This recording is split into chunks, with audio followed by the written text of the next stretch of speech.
Hat trick ಇರೋ ಶಿವರಾಜ್ ಕುಮಾರ್ ಅವ್ರದ್ದು ಗೊತ್ತಾ ಇದೆ. ಎಸ್ ಎಸ್ ಅನಾರೋಗ್ಯ ಆರೋಗ್ಯ ಅನ್ನೋದು ಯಾವ ಟೈಮಲ್ಲಿ ಹೆಂಗಿರುತ್ತೆ ಅಂತ ಗೊತ್ತಾಗಲ್ಲ. ಸಡನ್ ಆಗಿ ಅಷ್ಟು ಚೆನ್ನಾಗಿ ಅಷ್ಟು ಎನರ್ಜೆಟಿಕ್ ಆಗಿದ್ದಂತಹ ಒಂದು ಕರುನಾಡಿನ ತೊರೆ ಅನಾರೋಗ್ಯಕ್ಕೆ ತುತ್ತಾಗಿದ್ದಾರೆ. ಹೆಚ್ಚಿನ ಚಿಕಿತ್ಸೆಗಾಗಿ ವಿದೇಶಕ್ಕೆ ಹೋಗಿದ್ದಾರೆ. ಸೊ ಏನ್ ಹೇಳಕ್ ಇಷ್ಟಪಡ್ತಾರ? ಆಕ್ಚುಲಿ ಶಿವಣ್ಣನ ನಾನು ತುಂಬಾ ಸತಿ ಭೇಟಿ ಮಾಡಿದ್ದೀನಿ. ಅವ್ರ ಎನರ್ಜಿ ನೋಡಿದ್ರೆ ನಮ್ಗೆ ನಾಚಿಕೆ ಆಗ್ತಿತ್ತು. ಆತರ ಇರೋ ಎನರ್ಜಿ ಇರುವಂತ ವ್ಯಕ್ತಿ ಅವರು.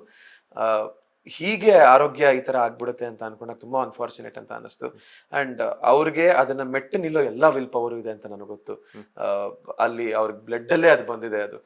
ಸೊ ಮೆಟ್ಟು ನಿಲ್ತಾರೆ, ಹುಷಾರಾಗಿ ಮತ್ತೆ ಬಂದು ಅಣ್ಣ ಸಿನಿಮಾಗಳು ಮಾಡ್ತಾರೆ ಅನ್ನೋ ಅಷ್ಟು ನಂಬಿಕೆ ನನಗಿದೆ. ನಾನು ಹೇಳೋದು, ಅಣ್ಣ ಬೇಗ ಗೆಟ್ ವೆಲ್ ಸೂನ್.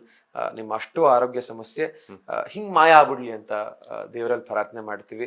ನಿಮ್ಮ ಎಲ್ಲರ ಅಭಿಮಾನಿಗಳ ಜೊತೆ ನಾನು ಕೂಡ ಆ ಪ್ರಾರ್ಥನೆಯಲ್ಲಿ ಕೈ ಜೋಡಿಸ್ತೀನಿ. ದಯವಿಟ್ಟು ಬೇಗ ಹುಷಾರಾಗಿ ಬನ್ನಿ.